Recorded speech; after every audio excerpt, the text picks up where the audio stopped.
자, 4주차 1차 강의 시작하도록 하겠습니다. 강의 시작하기 앞서서 제가 저번 시간에 약간 말미에 약간 과제에 대해서 살짝 언급을 했었죠. 그거 다시 한번 좀 설명을 해드릴까 싶은데, 일단 한번 보시게 되면 우리는 이 기초 수학 및 연습이라는 과목을 하고 있잖아요, 지금. 그래서 이 기초 수학 및 연습이라는 과목은 실습 과목입니다. 실습 과목으로 우리가 지급이 되어서, 그래서 2학점이지만 3시간으로 배정을 받은 거예요. 그래가지고 우리에게 총 한 주에 주어진 시간이 3시간이 될 텐데, 그 중에서 2시간은 이론 수업이에요. 그 다음에 1시간은 과제로 진행이 될 계획입니다. 이론은 제가 저번 시간에도 얘기했듯이 50분짜리 영상 2개니까 총 100번으로 이론 수업을 진행할 거고요. 그 다음 이 과제 같은 경우는 좀 여러분들 헷갈리실 수 있는데, 이게 원래라면은 이 코로나 터지기 전에는 계속 이 시간에도 수업을 했었거든요. 근데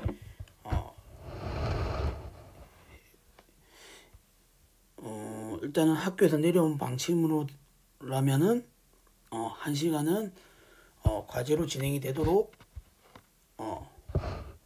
되어져 있습니다. 그래가지고 이 1시간을 그냥 과제라고 하기보다는 출석 과제라고 일단은 칭할게요. 그래서 이 출석 과제를 뭘로 하는지 고민해 보다가 여러분들 그 책을 보시게 되면은 문제라고 표시되어 있는 게 있죠. 검은색으로 문제라고 표현되어 있는 게 있습니다. 그러니까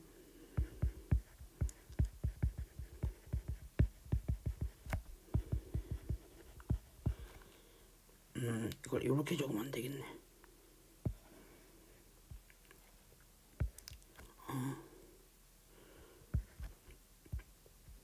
문제 검은색 표시로 되어 있는 거, 이 문제들을 출석 과제로 낼 계획이거든요. 그래서 이 과제 말고 나중에 중간 기말고사 때, 그러니까 중간고사하고 기말고사 때 또 내야 되는 과제가 있어요. 이거는 이제 평가를 직접적으로 해야 되는 과제거든요. 예. 그래가지고 그걸 또 평가 과제라고 할게요. 평가 과제 이렇게. 그래서 원래 이렇게 수업을 해야 되는 그 1시간짜리 분량이 이제 과제로 넘어가게 돼서 좀 여러분들 과제가 조금 많아질 수도 있다는 점은 좀 여러분들 좀 감수를 하셔야 될 부분인 것 같고, 그 다음에 이게 계속 뭐 과제 이러니까 과제 헷갈리죠. 그래서 사실상 좀 정리를 해드리면은, 일단은 우리한테 지금 여러분들이 지금 해야 되는 게 뭐냐면 출석 과제하고, 그 다음에 중간고사 기말고사 때 내는 평가 과제가 있습니다.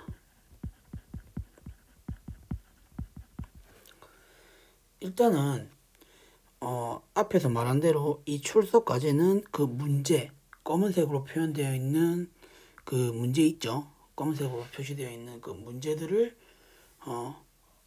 과제로 나간다고 생각하시면 되고, 이 평가 과제는 뭐냐면 우리가 중단원 끝날 때마다 연습 문제 있죠. 그 다음에 대단원 끝날 때 기본 문제, 그 다음에 심화 문제 이렇게 있습니다.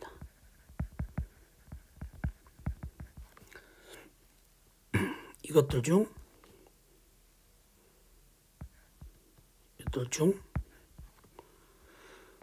30문제를 풀이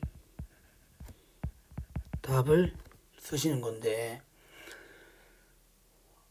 일단 이게 지금 당장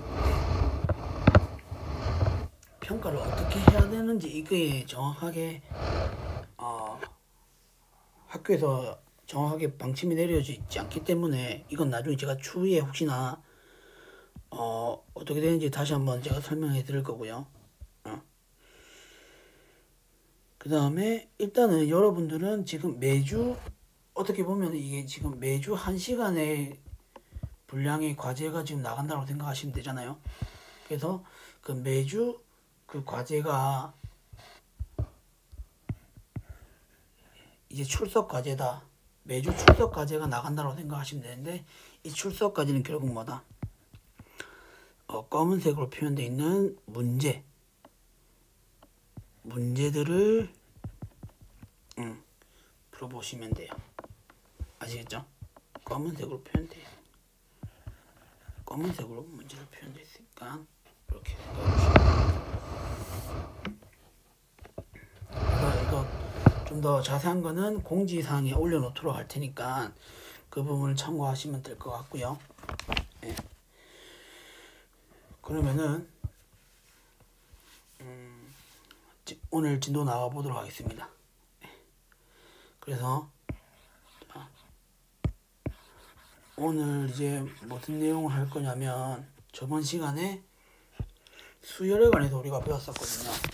그래서 보시게 되면은 28페이지에 1 플러스 그 참고사항을 보시게 되면 1 플러스 n분의 1의 n승, 이 수열이 수렴한다라고 우리가 했었고, 그 수렴하는 값이 올러상수다 이렇게 해서 그 올러상수를 계산하는 그 수열의 형태, 그 형태에 대해서 여러분들 좀 잘 기억해 두실 필요성이 있다고 제가 말씀드렸고, 그 다음에 그런 형태에 대해서 극한을 어떻게 계산하는지에 대해서 설명을 제가 해드렸어요. 그래서 그 역수관계가 성립이 되면 올러상수 2가 튀어나온다 라고 제가 저번 시간에 설명을 해드렸죠. 그렇게 해서 우리가 수열에 관해서 배웠었는데, 오늘 할 부분은 페이지 30페이지부터입니다. 30페이지 보시게 되면 이제 급수라는 말이 나오거든요. 그래서 일단은 급수라고 한다면 뭐부터 소개를 해야 되지? 일단은 우리가 앞에서 배웠던 그 수열에서 우리가 뭘 배웠었냐면, 물론 처음부터 일반항 이런 것도 배웠지만은 우리가 수열에서 배운 것들 중에 합이라는 게 있었죠. 그 등차 수열의 합이라든지 아니면 등비 수열의 합이라든지 아니면은 시그마를 이용해 가지고 합을 우리가 기호로서 표현을 할 수도 있었죠. 어쨌든 그런 식으로 해서 합이라는 걸 배웠었고, 그 다음에 극한이라는 개념도 우리가 배웠었어요.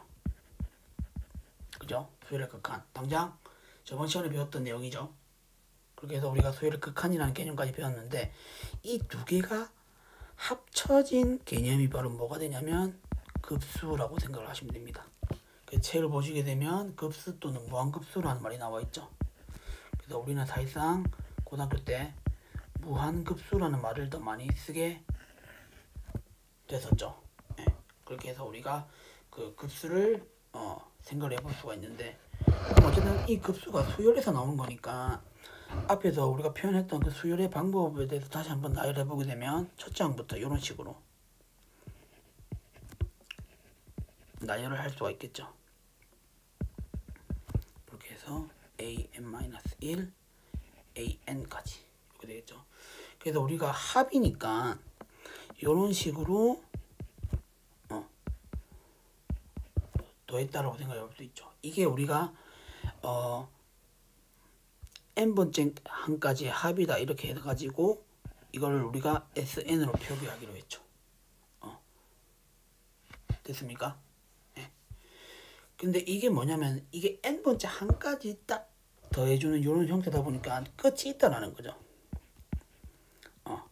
끝이 있다라는 거죠. 끝. 그래서 이렇게 뭐냐면은 이 n번째 항까지 더해줬다는 그 끝이 있는 것만큼 더해줬다는 거니까 이걸 사실상 끝이라고 표현하기보다는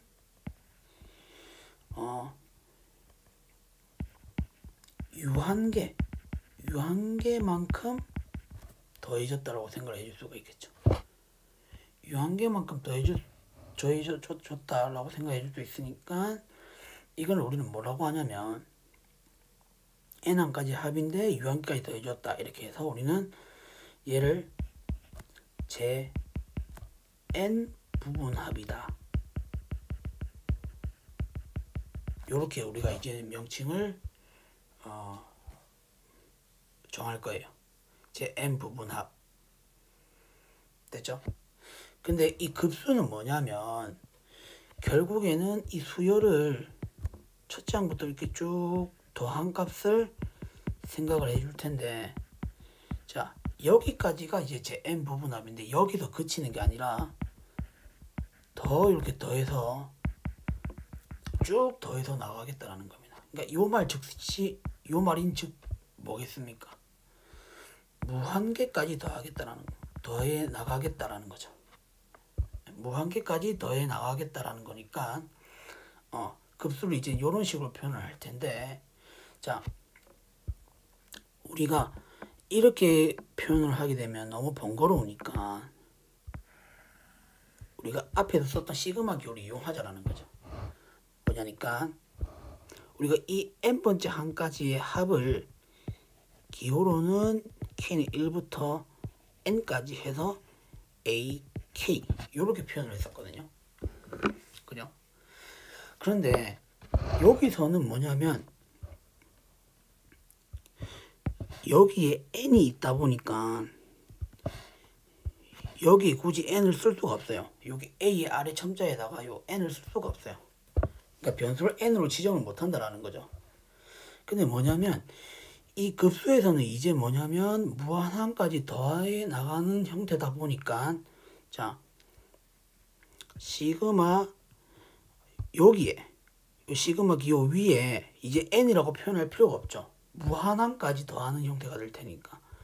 그래서 사실 뭐냐면 급수에서는 그냥 여기서 바로 n 1부터 무한항까지 더하겠다 이래 가지고 기호로는 이렇게 무한대 표시를 해준다라는 거. 그러면 이제 변수가 이제 n으로 바뀌었으니까 이렇게 그냥 써도 무방하죠. 예. 그래서 우리는 얘를 급수를 표현하는 방법이다. 이렇게 정리를 해주시면 될 것 같아요. 그죠? 그리고 또, 자, 뭐냐면, 이게 결국에는 부분합이 이렇게 시그마 k는 1부터 n까지 ak다 이렇게 생각을 해줄 수 있었는데, 이게 급수 같은 경우는 결국 이 n을 엄청나게 큰 숫자로 보낸다라고 생각해 줄 수도 있겠죠. 그죠? 그래서 우리는 자연스럽게 이 시그마 n은 1부터 무한대까지의 an을 이렇게도 적어줄 수 있어요. 리미트 n을 무한대로 보낸다라고 했을 때의 시그마 k는 1부터 n까지의 ak. 네. 그래서 이걸 우리가 어떻게 정리해 줄 수 있냐면 부분합의 극한값 C 바로 뭐다? 급수의 값이다 라고 정의를 할 수 있다라는 거죠. 아시겠죠? 예. 그러면 자, 우리가 앞에서 수열의 극한을 할 때 배운 게 뭐였어요? 어떤 수열이 있을 때 그거의 리미트 값을 취해주게 되면 어떤 일정한 수에 한없이 가까워지게 되면 그것을 우리는 뭐라 하고? 수렴이라 하고, 그 다음에 그렇지 않는 케이스, 일정한 수에 가까워지지 않고 그러니까 수렴하지 않는 케이스가 결국에는 발산하는 케이스다 라고 우리가 앞에서 배웠었잖아요. 그죠? 그러면은 이 급수라는 것도 결국에는 극한값으로 지금 정의가 되는 형태다 보니까 당연히 우리는 뭡니까? 이 급수의 수렴 발산 여부도 생각을 해볼 필요성이 있겠죠. 네. 그래서 우리가 만약에 급수가 수렴을 한다면 일정한 값을 가지게 될 테니까 그걸 굳이 아래 첨자 n을 안 쓰고 주로 s라고 표현을 많이 하거든요. 그래서 만약에 자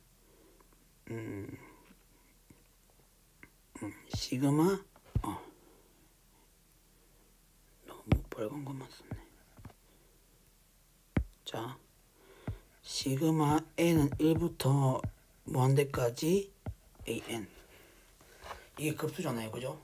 이게 만약에 수렴을 한다면 우리는 편의상 아래 첨자를 안 쓰고 이렇게 s를 이렇게 표현한다 라고 생각을 해주시면 되겠습니다. 그죠? 그리고 뭐예요? 사실상 이게 이렇게도 표현 가능하겠죠? 리미트 n이 무한대로 갔을 경우에 자 부분합의 극한값이라고 했으니까 부분합이 우리가 sn이었잖아요. 그죠?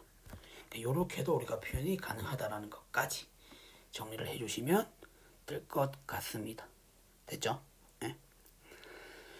그러면은 자 페이지 30페이지에 나와 있는 그 예제 1.5.1을 간단하게 풀어보면서 계속해서 이어나가도록 할게요. 그래서 예제 1.5.1 같은 경우 자 2분의 1, 4분의 1, 8분의 1, 16분의 1 이렇게 해서 또 해서 이렇게 진행되는 이 항들을 다 더했을 경우에 그것이 뭐가 된다? 1이 되는 걸 보여라 라는 게 문제거든요. 그런데 좌변을 관찰해 보게 되면 자 어때요? 이게 등비수열이라는 걸 알겠습니까? 그죠? 등비수열이라는 걸 우리가 바로 캐치할 수 있어야 되는데 자 등비수열이면 일단 공비가 존재하잖아요. 그죠? 공비가 뭐겠어요? 2분의 1이고 그 다음에 첫째 항 2분의 1인 거 아시겠죠? 네.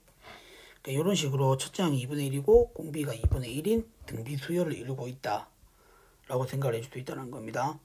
그렇다면 이것들을 지금 다 더해 나가는 형태다 보니까 일단은 먼저 이걸 무한항까지 더하는 거를 우리가 생각을 해주려면 첫 번째로 뭐냐면 이 부분합을 먼저 계산해 줄 수 있어야 되는 겁니다. 부분합, n 부분합을 먼저 계산해 줘야만이 그게 n에 관한 식이 나올 것이고 그 n에 관한 식을 어떻게 이제 n을 무한대로 보냈을 때가 바로 급수의 값이 될 거거든요. 그래서 일단 먼저 n 부분합부터 먼저 구해보게 되면 자 등비수열의 합공식 떠올리셔야 됩니다. 자 1-2분의 1 이렇게 되겠죠. 그 다음에 첫째 항이 2분의 1이니까 요렇게 그 다음에 1-2분의 1 n승 이렇게 그죠? 이게 뭐냐면 부분합 SN이었거든요. 그렇다면 어떻게 되겠어요? 2분의 1, 2분의 1 날라가고 없어지겠죠? 그래서 나오는 식이 1-2분의 1의 n승 이렇게 된다라는 겁니다. 됐죠? 그런데 우리가 하고자 하는 거는 결국에는 급수의 값이니까 얘를 이제 어떻게 해야 되겠어요? 극한을 취해줘야 되겠죠?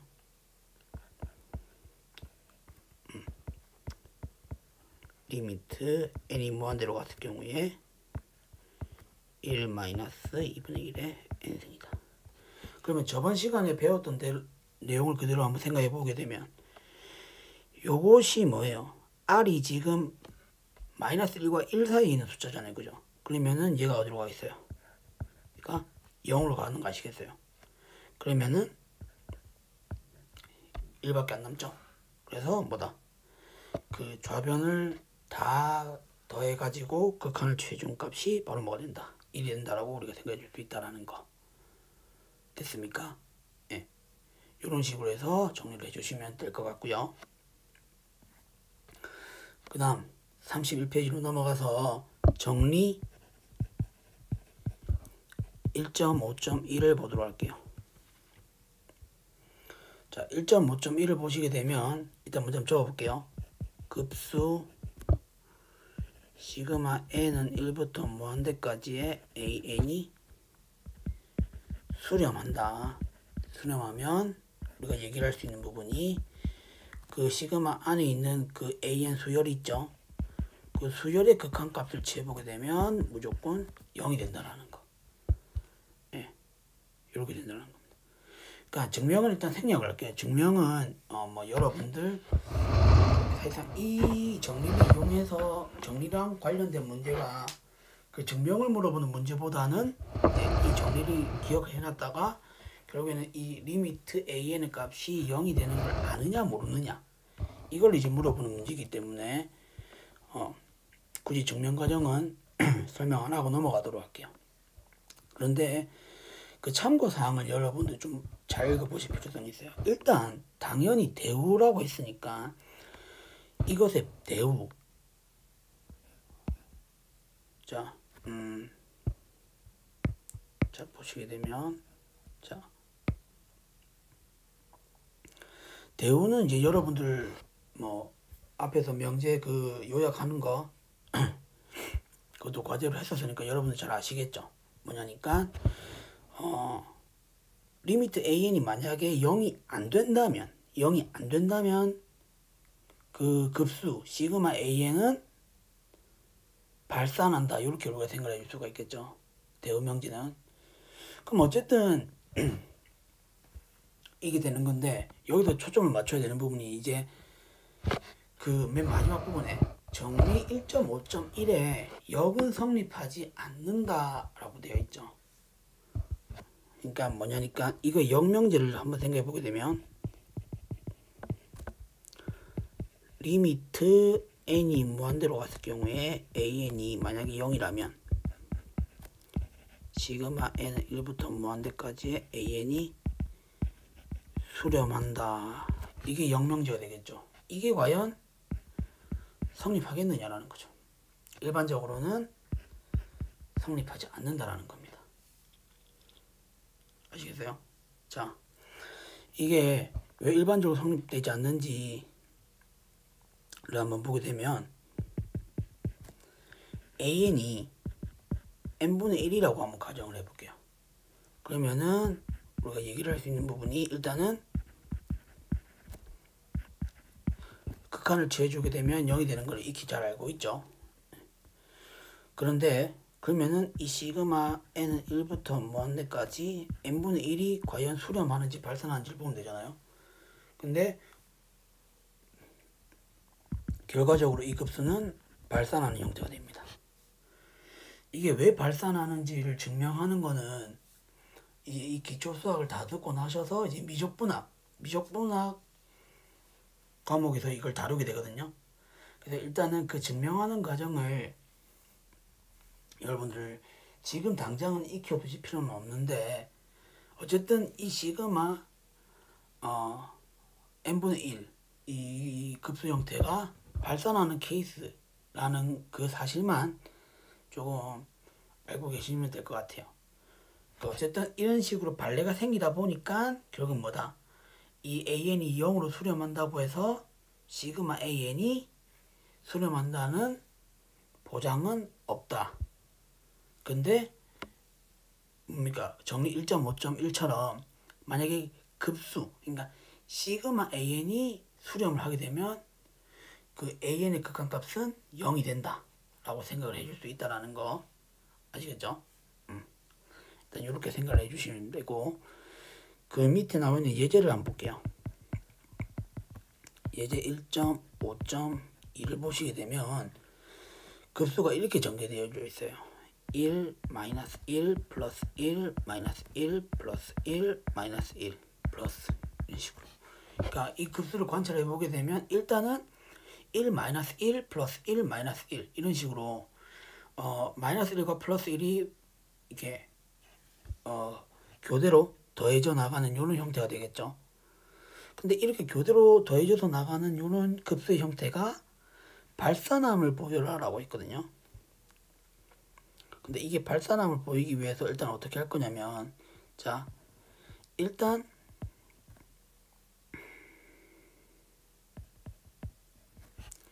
자, 홀수 한 가지 다 더한, 홀수 한 가지 다 더한 것을 우리가 한번 생각해 볼 거고, 그 다음에 짝수 한 가지 더한 거를 또 생각을 해 볼 거예요. 그런데 자, 보게 되면 이게 두 개씩 한번 묶어서 한번 생각해 볼게요.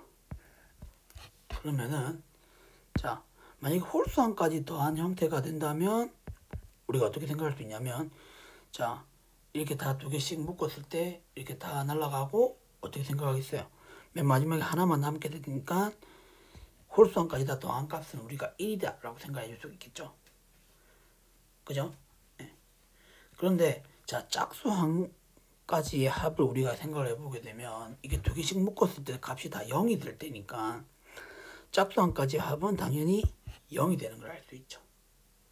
그런데 자, 우리가 여기에 극한을 한번 재주자라는 겁니다. 일단 홀수 한 가지의 부분합이 1인 거고 짝수 한 가지의 부분합이 0이 된다는 얘기거든요. 그러면은 이 홀수 한 가지의 부분합을 극한을 취해주고, 그 다음에 짝수 한 가지의 부분합에다가 역시 마찬가지로 극한을 한번 취해주자라는 겁니다. 그럼 어쨌든 뭡니까? 홀수 한 가지의 합이 이렇게 1로 생각을 해줄 수 있으니까 1의 극한값은 뭐 그냥 n에 관한 식이 아니고 그냥 1이니까 1이다 라고 생각해 줄 수 있겠죠. 그 다음에 자, 마찬가지로 S의 2n 같은 경우도 역시 0이니까 그대로 뭡니까? n에 관한 식이 아니니까 변화되는 거 없죠? 그대로 0이다 라고 생각해 줄 수 있어요. 근데 뭐냐면 여기서 우리가 얘기를 할 수 있는 부분이, 만약에 이 급수가 수렴한다라고 가정을 하면, 수렴한다고 가정을 한다면 분명히 어떤 수렴하는 값 S가 있겠죠. 그러면은 어쨌든 뭡니까? 이 S라는 값은 일정한 값이 돼야 된다는 거죠. 그러니까 근데 뭐냐면 저번 시간에 했던 그 극한 내용 중에서 어떻게 극한을 취하든 간에 무조건 그 극한값은 유일하다. 수렴을 한다면 그 수렴하는 수열의 극한값은 유일하게 결정된다라고 우리가 저번 시간에 배웠었거든요. 그런데 얘는 뭡니까? 얘는 지금 1로 수렴을 하고 얘는 지금 0으로 수렴을 하거든요. 값이 다르잖아요. 그죠? 그럼 이거는 극한의 유일성의 모순이 된다는 겁니다. 극한의 유일성의 모순이 된다는 거죠. 극한의 유일성이 모순이 되다 보니까 그러면 이거는 뭡니까? 극한값을 가지지 않는다는 얘기가 되겠죠. 극한값을 가지지 않으니까 얘는 수렴한다라고 얘기를 할 수가 없고 뭐다? 발산한다 라고 생각을 해주시면 된다는 겁니다. 아시겠죠? 예. 이렇게 정리를 해주시면 되고, 이 예제 1.5.2와 비교해서 봐야 되는 문제가 뭐냐면 33페이지를 보시게 되면 문제 1.5.1에 3번을 한번 비교해 보세요. 이 3번 문제가 뭐냐면 이렇게 되어 있어요. 1 마이너스 1 마이너스 1 마이너스 1 플러스 1 마이너스 1 마이너스에 1 마이너스 1 플러스 이렇게 식으로. 자, 예제 1.5.2하고 문제 1.5.1의 3번하고 비교해 보게 되면 사실상 다른 건 뭡니까? 괄호가 있고 없고 차이밖에 없죠. 사실상 이 3번 문제에서 가로를 다 없애고 전개를 쭉 해보게 되면은 예제 1.5.2와 다를 게 없습니다. 문제가. 근데 뭐냐면 얘는 0이에요. 값이. 예. 이건 값이 0이에요. 왜 그러냐니까 자, 예제 1.5.2는 이 1 마이너스 1 1 마이너스 1 1 마이너스 1 이거 각각 하나하나를 항으로 생각을 해줬다는 거죠. 예. 그래서 홀수항까지의 합이랑 짝수항까지의 합이 서로 달라서 뭐다? 발산한다. 이렇게 우리가 정리를 해줄 수 있었는데 문제 1.5.1의 3 같은 경우는 뭐냐면 이 가로 하나를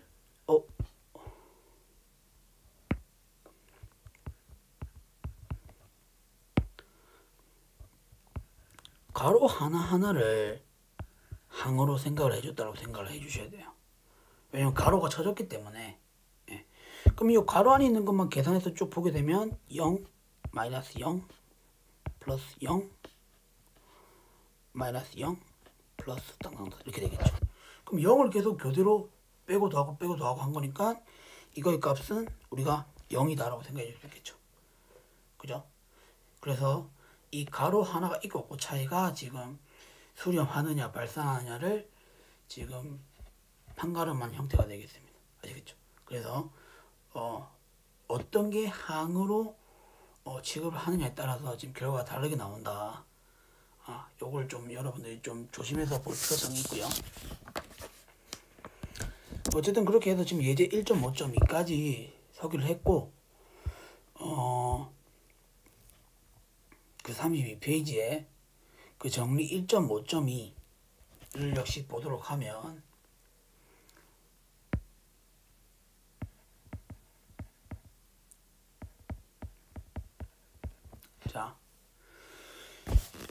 자, 이 급수 AN과 BN이 각각 S와 T에 수렴을 하면 다음이 성립한다 이렇게 되어 있는데 자, 이거는 뭐 여러분들 좀 바로 직관적으로 이해할 수 있는 부분이에요. 뭐냐니까 어디까지나 이 급수도 극한값으로 정의가 되는 거다 보니까 그것이 만약에 수렴한다는 전제하라면 우리가 앞에서 수열의 극한 정리에서 어떻게 했어요?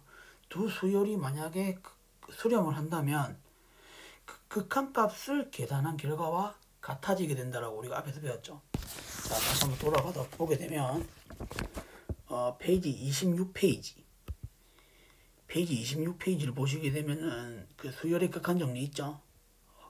이게 두 수열이 수렴한다는 전제하라면 우리가 더한 수열의 극한값은 극한값을 두 개 더한 거랑 같고 그 다음에 상수배를 시킨 수열의 극한값은 그 극한값에다가 상수배를 취해준 거랑 같다. 이렇게 되어 있죠. 1번, 3번 항목.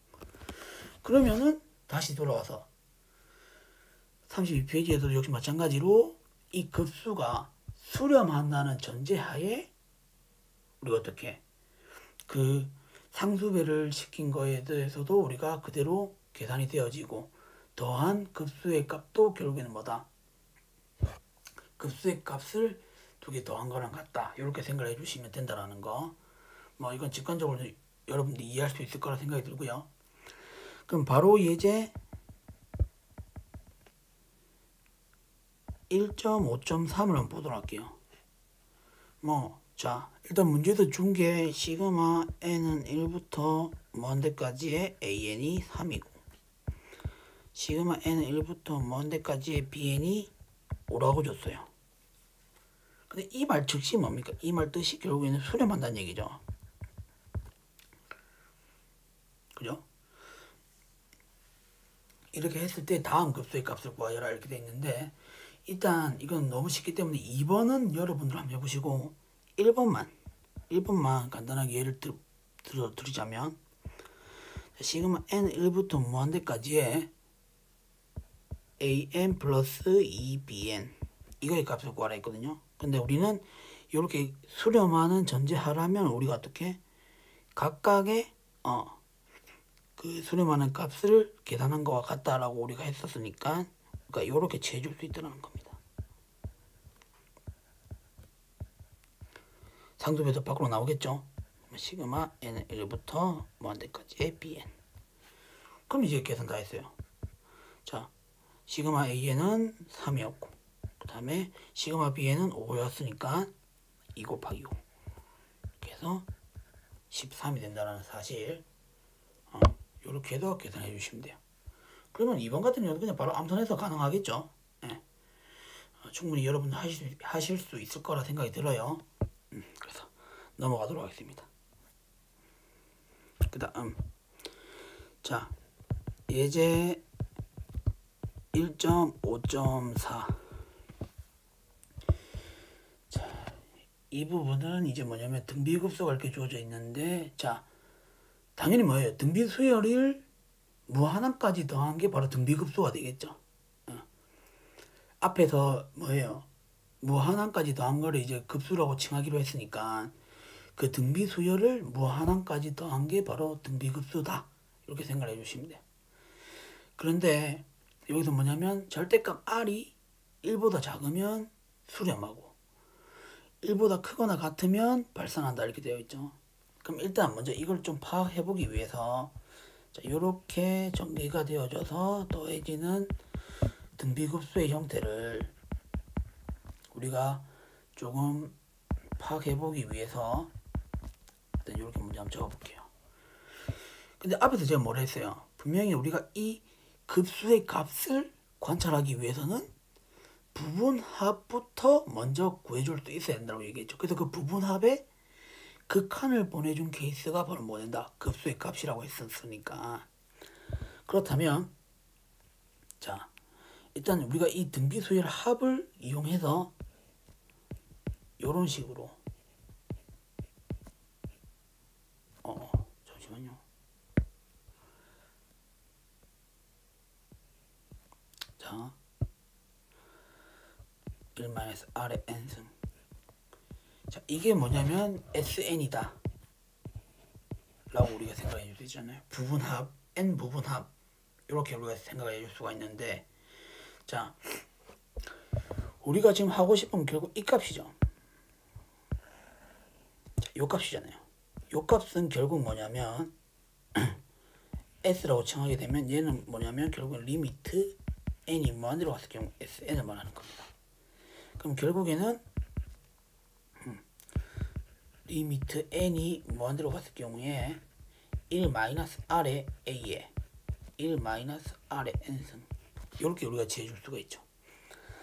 그래서 뭐냐면 요 부분은 상수가 될 거 아니에요. 요 부분은 상수배가 된 케이스니까 밖으로 빠져나온다라고 생각을 해주시게 되면 결국 뭐냐면 1-r분의 a에 리미트 n이 무한대로 갔을 경우에 1-r의 n승 이렇게 되거든요.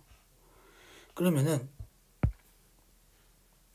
지금 뭐냐면은 요 식이 수렴하는지 안 하는지를 우리가 판단을 해줄 수 있어야 될 거 아니에요. 맞죠? 그러면 이게 수렴 발산 여부를 판가름하는 기준은 뭐가 되겠어요? 바로 얘가 되겠죠. 얘가 수렴하느냐, 얘가 만약에 수렴하게 되면 전체가 수렴하고 얘가 만약에 발산하게 되면 전체가 발산하는 이런 케이스가 될 거 아니에요. 맞죠? 그러면 당연히 이 RN이 여기서 RN이 수렴을 한다 라고 생각을 해주게 되면 이 RN이 수렴을 하려면 어떻게 돼야 됐어요? 일단은 이렇게 됐어야 됐죠. R의 값이 -1과 1 사이가 돼야 되니까 그걸 통틀어서 한 번에 적어보게 되면 이렇게 될 거 아니에요. R의 절대값이 1보다 작은 케이스. 그래서 R의 절대값이 1보다 작으면 그 Rn이 수렴을 하는 케이스라서 우리는 정리를 이렇게 할 수가 있죠. R의 절대값이 1보다 작으면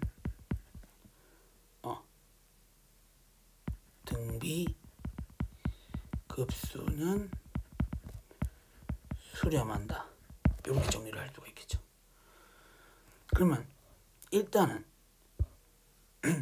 이렇게 우리가 수렴을 한다고 얘기를 할 수가 있고, 그 다음에 우리가 그 발산하는 케이스도 우리가 배웠었죠. R이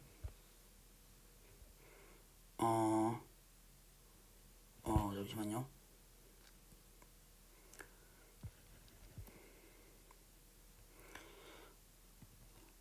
일단 수렴하는 케이스, 얘는 이제 수렴하는 케이스가 너무 명확하니까 우리 저번 시간에 배웠던 대로 수렴하는 케이스는 이렇게 되는데, 이제부터 살펴봐야 되는 부분이 첫 번째, 일단 R이 마이너스 1보다 작거나 아니면 R이 1보다 큰 케이스에 대해서면 뭡니까? R의 n승이 발산하죠. 저번 시간에 배웠던 내용 그대로예요. 발산하게 되니까 뭡니까? 당연히 등비급수도 발산한다 라고 얘기를 할 수 있겠죠. 네. 그 다음에 R이 1일 경우를 생각해 보자는 겁니다. 자, R이 1일 경우면 뭐가 되냐면 극한에 관계없이 분모가 0이 돼요. 그죠? 근데 우리가 분모가 0이 되는 숫자는 없거든요. 네. 간혹 가다가 이렇게 물어보시는 분들도 계세요. 분모가 0이면 그 값은 0이지 않느냐 라고 얘기하시는 분들 계시는데, 간혹 가다가 근데 분모가 0인 수는 존재하지 않습니다. 네. 그렇게 분자가 0이어야 그 값은 0이죠. 분모가 0이 되는 수는 존재하지 않습니다. 아시겠죠? 그래서 어쨌든 분모가 0이 돼요. 그러면은 이 수 자체를 모르는 거죠. 수가 뭐 정의되지 않잖아요. 정의가 안 돼 있는 케이스입니다. 네. 그러면 이것도 수렴한다라고 얘기를 할 수가 없어요. 왜냐면 일정한 수에 가까워져야 수렴이니까, 그 수가 지금 정의가 되지 않다면은 얘도 결국에는 뭐예요? 그 일정한 수에 가까워진다라고 얘기를 할 수가 없고, 따라서 뭐다? 얘도 발산하는 케이스가 된다 라고 생각해 줄 수가 있겠죠. 그 다음에 세 번째, R이 마이너스 1일 때는 어때요? 그럼 당연히 뭐예요? Rn의 값은 어디로 가겠어요? 어디로 가는 게 아니라 Rn의 값도 역시 뭐예요? Rn의 값도 발산한다 이렇게 생각할 수 있겠죠. 그래서 뭐다? 등비급수도 발산한다 이렇게 생각해 주시면 되겠네요. 됐죠? 네. 그래서 어쨌든 이 세 가지 조건을 다 따져봤을 때 결국 뭐다? R의 절대값이 1보다 크거나 같다 이렇게 생각해 줄 수 있겠죠. 이렇게 한 번에 적어줄 수 있고, 이때는 뭐다? 등비급수는 발산한다 이렇게 생각해 줄 수가 있겠죠. 됐습니까? 예. 그래서 자, 만약에 등비급수가 발산하는 케이스라면 그 값을 우리가 찾아줄 수가 없는데, 수렴하는 케이스라면 우리는 그 값을 찾아줄 수가 있어요. 그죠? 그러면 다시 돌아와서 자, 수렴하는 케이스라면 자, 볼게요. 자, 다시 한번 적게 되면 1-R분의 A에 1-R의 n승이 등비 수열의 부분합이었잖아요. 그죠? 그 부분합을 이제 극한에 보내야 되는데, 자, n을 만약에 먼저 보내게 되면 R이 지금 1과 마이너스 1 사이에 있는 숫자, 그러니까 마이너스 1과 1 사이에 있는 숫자가 될 테니까 이 R의 n승은 결국 뭐예요? 0으로 날아가는 그 케이스가 되는 겁니다. 그래서 뭐가 돼요?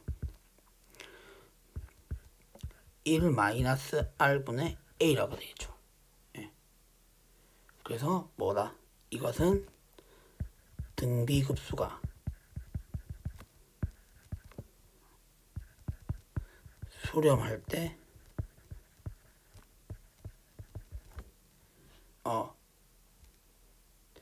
의 값이다 라고 생각을 하시면 돼요. 그래서 이 공식 자체가 우리가 뭡니까? 고등학교 때 좀 익숙하게 배웠던 공식이기도 하죠. 네, 그래서 여러분들 반드시 기억해 두시는 걸 권장을 하겠습니다. 아시겠죠? 네. 그러면 이걸 토대로 해서 예제 1.5.5를 한번 보도록 하겠습니다. 예제 1.5.5를 보시게 되면 다음 등비급수의 합을 구하여라 라고 했죠. 등비급수라고 했으니까 우리가 일단 공비를 알아야 되겠죠. 뭐 첫째 항은 5로 나와 있으니까. 그러면은 자 보시게 되면 이게 등비급수라고 했으니까 공비를 우리가 찾아내야 되는데 일단 어때요? 자 지금 플러스 마이너스가 교대로 바뀌는 이런 형태가 되다 보니까 일단 공비는 무조건 마이너스가 된다. 마이너스 값이 곱해져 나간다. 이렇게 생각해 주시면 되겠죠. 그러니까 공비에 마이너스가 있다. 공비가 음수다. 이렇게 생각을 해줄 수가 있고, 그 다음에 이 5분의 여기 5에다가 뭐를 곱해야 3분의 10을 되는지를 우리가 관찰해 보게 되면 결국은 뭐예요? 곱하기 마이너스 3분의 2를 시켰을 때 마이너스 3분의 2가 되는 걸 알 수 있죠. 그 다음에 여기서도 이렇게 넘어갈 때도 역시 마찬가지로 곱하기 마이너스 3분의 2가 되는지를 확인해 보게 되면 어때요? 9분의 20이니까 되는 거 아시겠죠? 예. 그러면 결국 여기서 뭐다? 공비가 마이너스 3분의 2가 된다라는 걸 우리가 관찰해 볼 수가 있고, 그러면은 이게 지금 공비가 어때요? 공비가 1보다 공비가 이렇게 마이너스 3분의 2니까 여기서 우리가 얘기할 수 있는 건 마이너스 3분의 2 값이 마이너스 1보다는 크고 1보다는 작죠. 그러면 일단 등비급수가 수렴한다는 걸 우리가 알 수 있어요. 수렴하는 걸 알 수 있으니까 바로 우리가 어떻게 이 공식에다가 바로 적용을 해서 그 등비급수의 합의 값을 구해줄 수 있다는 겁니다. 그래서 직접 한번 구해보게 되면 자 1-r분의 a는 결국 1-의 마이너스 3분의 2 분의 자 첫째 항이 5였죠? 그러니까 5. 그러면 계산해보게 되면 자 3분의 3이니까 3분의 3 플러스 3분의 2라서 3분의 5 분의 5 이렇게 되는 겁니다. 네. 그래서 답은 3이 되는 거 아시겠죠? 네. 이런 식으로 해서 등비급수의 합까지 구해줄 수 있다라는 거 됐습니까? 됐고, 그 다음에 문제 1.5.1에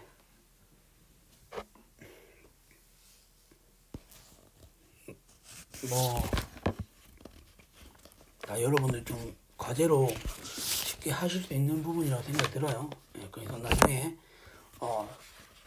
3차시죠. 그러니까 과제가 앞에서 말한 대로 과제가 그러니까 1차시, 2차시는 이제 강의로 진행이 될 거고 50분짜리 영상으로, 그 다음에 3차시가 이제 과제가 될 텐데 그 과제할 때 역시 이 문제 1.5.1도 과제를 해서 내는 방향으로 생각을 하시면 될 것 같습니다.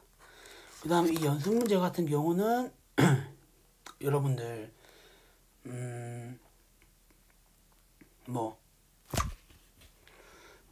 나중에 과제 하실 때 참고를 하시면 될 것 같고, 그래서 기본 문제 넘기시면 계속 기본 문제 있고 심화 문제 있죠. 이런 것도 나중에 그 평가 과제 할 때 보시면 될 것 같습니다. 그렇죠? 네.